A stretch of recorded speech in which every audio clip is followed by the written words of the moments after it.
forward to presenting Sugar Mass 49 in its new format to carnival lovers locally, regionally, and internationally, in a way in which it has never been done before. And God willing, celebrate our 50th in grand style in 2021.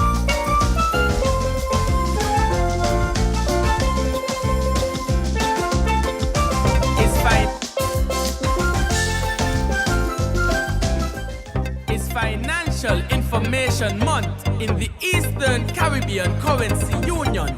Financial empowerment through education. If you don't know what that is, let me tell you all about it. Learn to spend wisely. FIM. Invest to grow your money. FIM. Business stability. FIM. Step up financially. FIM. Help the region's economy. Work to financial security. Prosperity for all of we. FIM is for you and me. FIM is for everybody. So tell your friends and your whole family. Financial empowerment through education. Build yourself and the entire region. Learn to spend wisely. FIM. Invest to grow your money. FIM. Business stability. FIM. Step up financially. FIM. Financial Information Month. Financial empowerment through education. Well, a very good morning to you once again. You're listening to WinFM 90.9. We want to say a very good morning to Miss Elizabeth Wayland and Mr. Nigel Brown. Good morning. Good morning, Mr. Baccus. Well, good morning. Good morning. Well, good morning indeed. And we do apologize. We had a few technical issues to sort out. And so we're here now and we're good to go. It is October. Exciting month it is. And I know every October, the Eastern Caribbean Currency Union has a particular plan. It's all about getting people up to speed in terms of their options, their financial options, or what's available to them and what they can do about it. But let's hear from you. Ms. Wayland, would you like to go first and give us a sense as to what's the theme for this year's Financial Information Month and just fill us in? Okay, thank you, Mr. Baccus, and thank you very much for having us, having us this morning on your program. You know, it's always a pleasure for us to be here every October on WIN to let the people of the Federation of St. Christopher and Nevis know about what's going on for Financial Information Month. It's not a strange topic. It's not a strange event. As our governor calls it the Film Fest. It's not a strange fest, but we know that this year, we all know that this year we're dealing with the new normal. So how we would observe it in the past will definitely be different this year. So just a little about Financial Information Month before we go into the details of what we'll be doing this year, or just give you a snippet of what will be going on this year. You know that Financial Information Month is a regional initiative. It's observed throughout the Eastern Caribbean Currency Union. That's the 8 member countries of the Eastern Caribbean Central Bank. So all 8 of us, Anguilla, Antigua and Barbuda, the Commonwealth of Dominica, Grenada, Montserrat, St. Christopher and Nevis, St. Lucia, and St. Vincent and the Grenadines will all have programs throughout the month celebrating Financial Information Month. And the details for these on a weekly basis will be on the Financial Information Month Facebook page. So if you're out there in Radio Land and hearing us this morning, if you want to see details of what all the countries will be doing throughout the month, you can always visit the Financial Information Month Facebook page. Just go to facebook.com, Financial Information Month, ECCU, and you will get those details. So we have a very interesting month coming up. Of course, the overall theme for Financial Information Month has not changed. That's financial empowerment through education. But this year, we have the area of focus will be building resilience in a COVID-19 environment. Of course, now we know we're dealing with the new normal. This was thrown upon us, so we had to deal with it. As they say, when life gives you lemons, you make lemonade. So we had to see how we could continue educating our people, our citizens and residents of the ECCU about Financial Information Month and how to, and this year especially, how to cope with the COVID-19 environment. And through coming out of that area of focus, we have three sub-themes that we will be will be touching on, which I will talk about a little later on. Thank you very much. Let me invite Mr. Brown. I just heard Ms. Whalen speak about COVID-19 realities and resilience and all that. Before we get into that, though, can you give us a sense as to what inspired Financial Literacy Month? What were the realities and opportunities that existed prior to COVID-19 that got this entire program started? And then we're going to get into what are the new norms, as we're fond of saying these days, and what it is that we have to do differently. All right. Well, thank you, Clive. And just want to add to what Elizabeth shared concerning Financial Information Month. And the whole purpose of Financial Information Month is really to sensitize the general public as to things financial in terms of savings, investing your money, making sure that people make sound, prudent decisions with regards to their money. And so this has been going on for a number of years. And now that we have the COVID environment, it is even more important for us to send this message across that people should save for rainy days, because here we now have a situation where jobs have been lost, the economy has taken a downturn, and this is the time now when you really should have been saving for these type of days. And so it is even more important to get this message across even during this time of the COVID-19 pandemic. So what exactly is being done at the moment to help in achieve those objectives that you just described? Well, for one, in the past, so that Financial Information Month started back in 2002. Actually, when it started, it was called Financial Literacy Month. Some of our media partners out there would know that. And we constantly ensure that during the month we have activities that will address the theme. So, for example, this month we will be looking at 3 sub-themes under our area of focus, which is building resilience in a COVID-19 environment. These 3 sub-themes are: 1, living through rainy days, how to manage your money in challenging times. We know that in times of crisis, this could bring a lot of uncertainty for many persons. And in the COVID-19 pandemic environment is no exception. So discussions, activities, and so forth throughout the month will offer guidance on things like management of available resources, creation of priority spending plans, and dealing with creditors and recovering strong after all this is over. So this is what we want our public, our citizens, our residents to do after all this is said and done. And we're looking back and we're saying, oh boy, 2020 was rough. We had to deal with COVID, but no, we can recover strong. We are resilient. The second area that we'll be looking at is it's happening online, using the internet as a tool in the new normal. We hear this all over now, all over the media, new normal. Everyone is talking about that, referring to what we're dealing with right now as the new normal. So that had to be incorporated in our programs this year. So the advent of social distancing and physical distancing, we were forced to seek new ways to connect with others and to conduct our personal transaction. And we all know that we had to turn to the internet. We had to look at different areas. Businesses had to look at the way that they do things. They had to look at the way they do things differently. Personally, at our homes, we had to learn how to do things differently.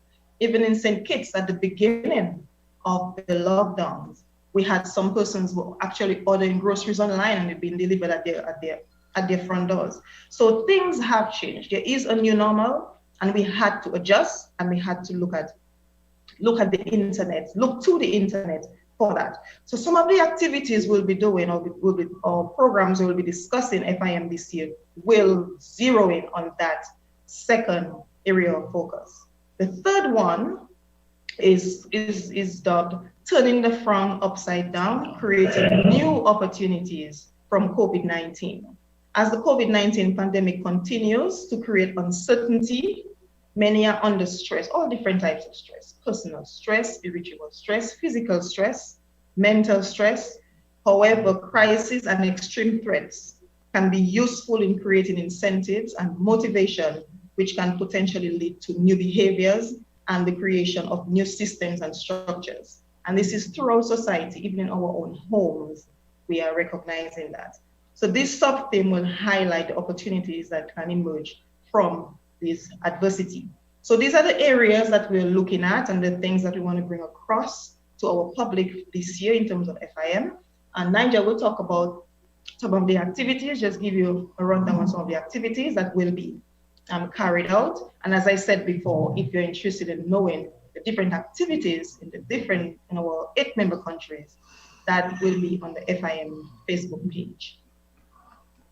All right, so the activities. All right, so in terms of the activities,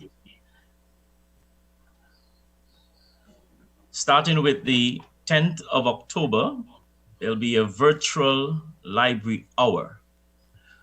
This is where primary schools, they will be asked to have their children read or dramatize a story based on the FIM theme or on one of the sub-themes, and they have to submit that via WhatsApp video.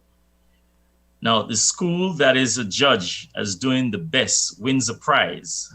That will be sponsored by one of the partners. So the stories will be showcased on the FIM Facebook page. And then, Clive, we have community outreach. This is in the form of radio programs. Every week in the month of October, you'll have FIM partners will be guests on established radio programs to share information and engage the listeners in discussion on the sub-themes, those same sub-themes that Elizabeth spoke about.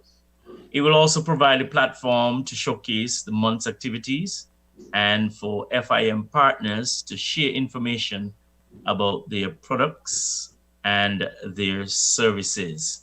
Okay, so just like today, we'll be having radio programs every week in the month of October on various stations. And there's a charity outreach where partners will provide care packages to needy individuals and families throughout the Federation. Now, this year, we're also having a virtual treasure hunt.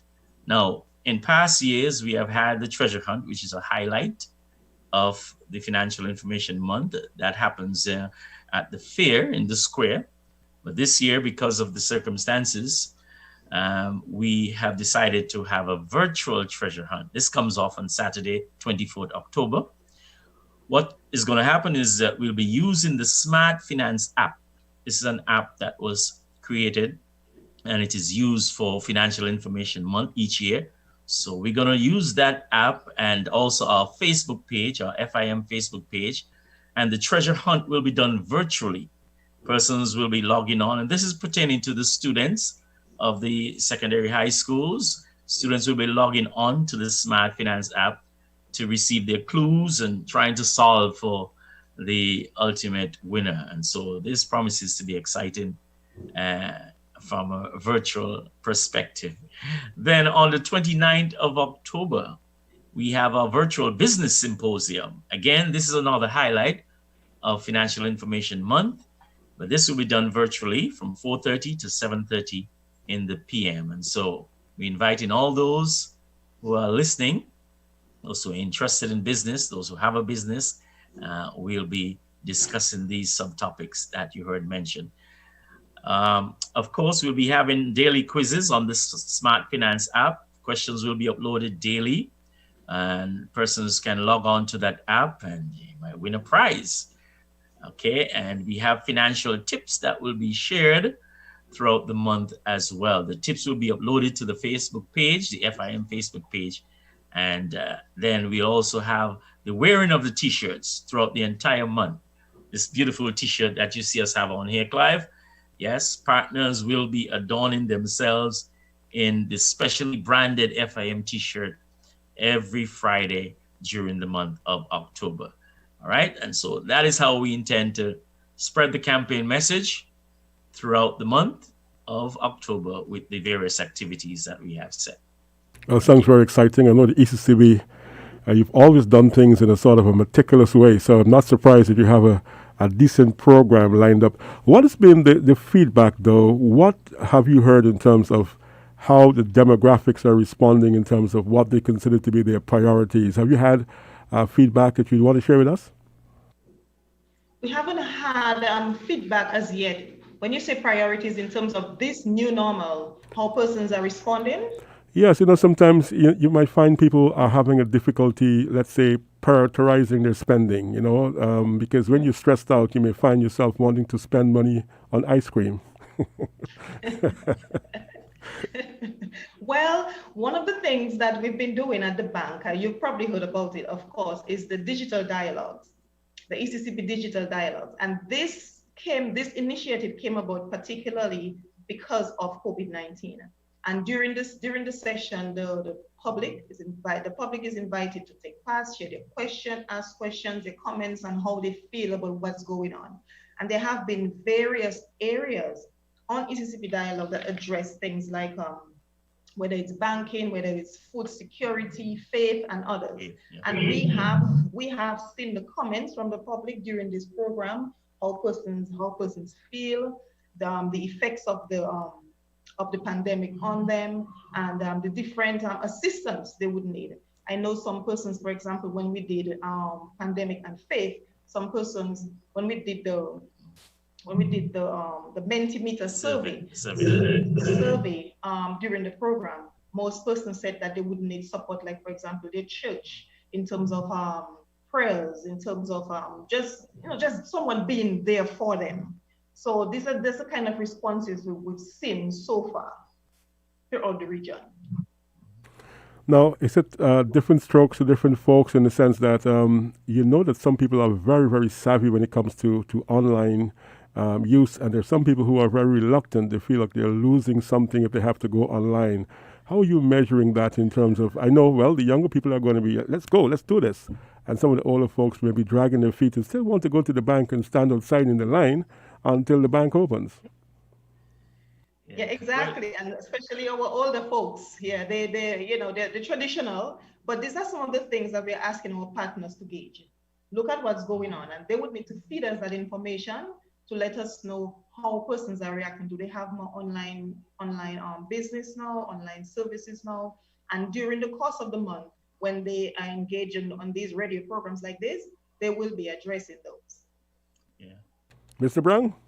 Yes, I was about to say that a lot of what has happened lately has really forced a lot of persons, in my opinion, to resort to the online environment. It's not like they had a choice, and you'd be surprised. A lot of the older folks who would have stood in line before, they are now doing their business online. And I can speak from what I see around me. And so the environment, the COVID environment, has really changed up things. It has caused people to do the necessary for survival. And so I believe it's a whole new perspective now that people have, and we just have to welcome it and flow with it. Can I ask Miss? We really don't have a choice. Well, can I ask you to just talk to us a little bit about priority spending? I think sometimes many of us get ourselves in some trouble. Some people are spending money that they expect to come soon, if not soon, some in the near future. Some are spending to put back if things work out. How do you speak to people in terms of identifying their priorities, especially when some people say to you, well, I have so little bit of money, I mean, let me go have a good time. I mean, what am I going to do? Well, you personally would have to look at what your priorities are. I would have different priorities from Mr. Brown or from you, Mr. Baccus. But you have, as an individual, you have to look at it and say, okay, well, is it more important to go buy this tub of ice cream than get milk or bread for my kids? in this rough time. What do you call it? The guava crop? Guava crop, guava crop. Guava crop. Yeah. In this guava crop. I mean, what is more important?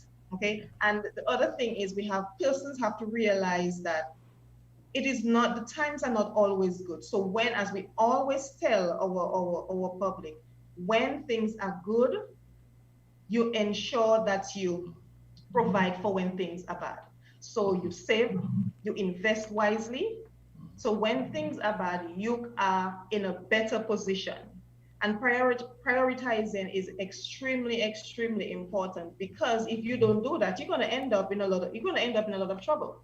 So you have to sit down, you have to make a plan, a financial plan for yourself that makes sense. You look at your expenses, you look at those that you could cut, those that are absolutely necessary that you can cut, and see how you could deal with them to fit or to suit your family's financial situation. Right. And it goes back to the whole understanding, Clive, of wants versus needs. Right. Right. Persons have to decide, is this a want or is this a need? I mean, especially in these times. And so budgeting, what Elizabeth was referring to, is very, very important. I mean, folks, if you have never budgeted, this is the time to do so, because you have to prioritize and make a choice as to what you're going to spend your money on. Okay, it's a matter of survival, right? So these are just some things that we have to focus on even as we go through these times. And of course, there are shining examples all around us. There are many people who have started with very little and who have, through dint of hard work and sacrifice, achieved a lot. So you can look around you and see in your respective environments people who have actually shown you the way. And of course, when we're back in the day when I was a young man, grandma and grandpa would always tell you that, you hang your hat where you can reach it. Exactly. So the good examples are there. But we're almost out of time. Can you do a recap for us, just to highlight the main points that you're trying to get to the public today, and any other comments you want to make on what I just said? Certainly, in terms of the main points we want to highlight today, Financial Information Month, our area of focus today, this month, fitting, building resilience in the COVID-19 environment. Resilience doesn't mean it just have to be businesses. It has to be within the home as well, the household as well. So you have to learn to build resilience. You have to look at ways to be resilient in this time. So when it's out, when it's behind us, you can actually come back strong. You have to look at the rainy days and how to manage your money in these challenging times. Not just when there's a hurricane or anything like that, but in cases like pandemic, like COVID-19, that applies as well. You have to be able to be flexible and adapt. So you love going to the line at Republic Bank, where you would see your friends and you would talk and catch up. But in these times, it doesn't really allow for that all the time. So you have to go with the times, switch to online, get as much help as possible from your banker in terms of how you could do your online business, pay your bills, whatever you need to do, your mortgage or whatever you need to do. So you have to adapt to the new normal. And never ever forget that out of adversity, there is opportunity. So there are a lot of people right now who are actually developing opportunities or businesses because of COVID-19. So just because it's something that is, we look at bad right now or negative right now, there is positive that could come from it. Mm-hmm. Yes, and just to add to what a lot of folks into mask making now, and I'm not talking about carnival masks. I'm talking about exactly. Right. So all sorts of designs. Yeah, but I just wanted to highlight for the benefit of our listening audience the activities we cater for all members of the family, Clive. So we have something for the children. That's the library hour. We have for the adults, the radio programs that we share. We have something for the young people, the virtual treasure hunt. And so the entire family is targeted for Financial Information Month. I know we're not going to be in the square this year, unfortunately, and we're going to miss that big fair in the square. But hey, make sure that you tune in to the radio programs every week. We're going to be make sure that you are a part of at least one of the activities that we are having this month. Listen out for the financial information tips that will be coming your way. Check out our Facebook page, okay, and make sure that you receive the message loud and clear that you can build financial resilience in a COVID-19 environment. Well, I want to thank you. To add what just to add what Nigel was saying, for the library hour this year, we really wanted to hear from the young ones. Normally, we would go to them at the public library and tell stories and games and so forth. But since we can't do that this year, we want to hear from them. How are they feeling about this new COVID-19 thing? What advice as children that they could give to their families, to their friends, to the public? So that's why we decided to change it up this year and hear from them. And we are appealing to the schools to take part in the library hour. Let's hear from your students. There are prizes to be won for your schools that you could actually use in a meaningful way to advance your school and your students. I want to thank you very much, Ms. Elizabeth Wayland, Mr. Nigel Brown. There's so much more we can talk about, but we're out of time today. We look forward to interacting with you again. I wish you every success for Financial Information Month. All the best to you and your team at the Eastern Caribbean Central Bank, and of course, all your teams across the Eastern Caribbean Currency Union. Thank you so much. Thank you for having us. Thank you.